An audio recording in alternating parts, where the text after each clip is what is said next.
Nah, ini loh kehancuran yang dihasilkan dari self-sabotage tadi. Pembajaan diri tadi. Jadi, orang yang berpikirnya negatif, ya nanti hidupnya pasti negatif. Ketika gaya hidupnya negatif, ya dia tidak mampu mencapai tujuan hidupnya. Banyak target-target tidak jalan. Ketika target-target tidak jalan, dia merasa jatuh namanya, rusak reputasinya. Dia merasa kecil, merasa tidak bernilai. Dari situ mungkin muncul rasa malu, rasa bad mood, rasa marah, dan lain sebagainya. Akhirnya self-esteem-nya rendah. Dia tidak percaya diri, dia merasa tidak berharga.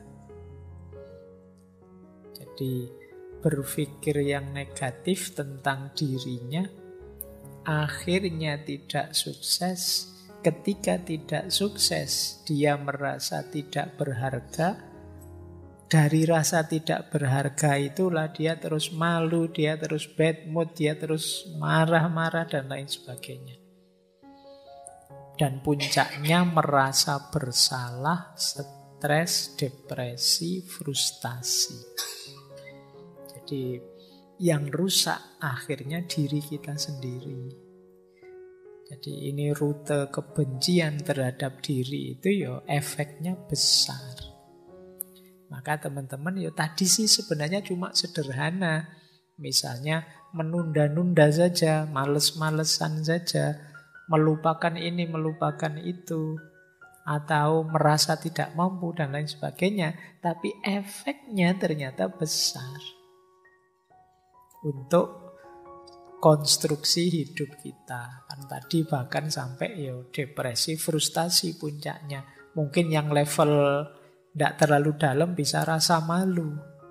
Atau seandainya tidak malu ya bad mood, atau jadi agresif. Kerjaannya marah-marah terus, sensitif. Temennya ngomong apa, dia tanggapannya apa. Ada temennya senyum atau temennya ketawa tentang apa, dia itu mesti menertawakan aku itu. Mesti menertawakan kegagalanku itu. Ada temennya ngobrol berdua, itu mesti ghibah itu ngomong aku itu mesti. Ngomongnya, kamu sensitif. Jadi dosennya ngajar di depan kelas, ini dosen kok lihat aku terus, mungkin nganggap aku bodoh apa gimana sih? Kamu jadi sensi.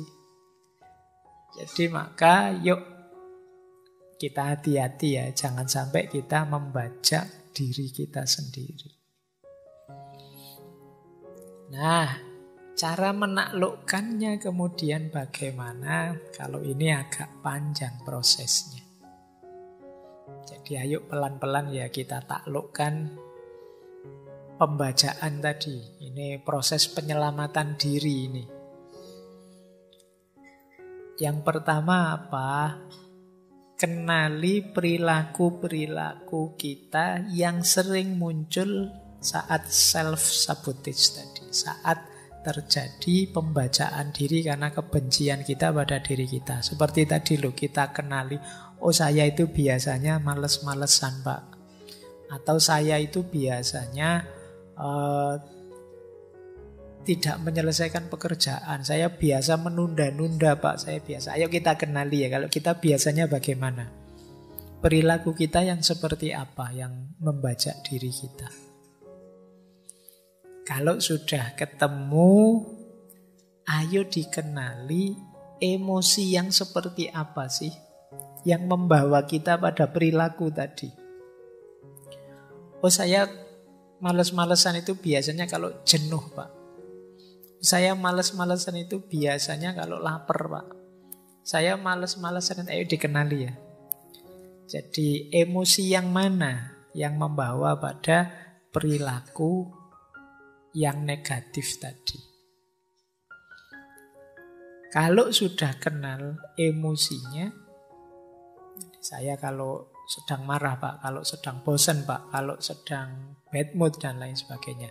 Kalau sudah ketemu, sekarang ayo kita cari pikiran apa atau prinsip hidup apa yang bisa melahirkan emosi tadi. Karena perilaku ini muncul dari emosi, emosi ini kan muncul dari keyakinan-keyakinan atau pikiran kita. Oh, karena prinsip saya Pak, itu maju ndak maju itu kan sebenarnya sesuai takdirnya Allah saja. Jadi makanya saya males-malesan misalnya. Saya punya prinsip begini Pak itu. Nah itu, ini berarti akarnya ada di sini. Ada di cara berpikir kita. Saya selalu menunda-nunda Pak, karena dalam pikiran saya kalau memang terjadi pasti akan terjadi, kalau enggak ya enggak Pak. Nah itu. Cara mikir seperti ini ternyata yang membuat kita menunda-nunda. Oh saya itu orangnya Pak, lupa Pak. Nah, sering lebih suka melupakan sesuatu karena sering menggampangkan, meremehkan.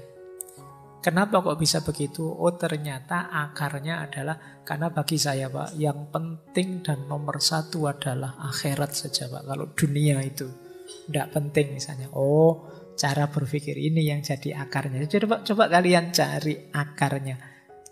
Jadi ini makanya tadi saya bilang ini perlu agak panjang mikirnya. Harus punya kepandaian tertentu membaca diri. Jadi perilaku saya tadi muncul dari emosi yang seperti apa? Emosi tadi lahir dari cara berpikir yang bagaimana. Kalau sudah ketahuan semua, saatnya mengubah cara berpikir sehingga emosinya terkendali dan perilakunya sesuai yang diinginkan. Nah, ini baru kita ubah yang menjadi yang positif. Dan yang terakhir, ayo dikembangkan perilaku-perilaku lain yang juga mendukung. Oh, saya ini sekarang butuh hidup yang lebih rajin, lebih teratur misalnya. Untuk bisa hidup yang rajin ini perlu cara berpikir istiqomah misalnya. Untuk bisa menghidupkan cara hidup dan cara berpikir istiqomah ini saya harus ini, harus itu. Ini yang self-supporting. Jadi yang mendukung kebiasaan. Kalau saya ingin rajin, saya harus bangun pagi ini Pak. Tiap pagi bangun pagi sekarang. Nah itu berarti kebiasaan yang mendukung.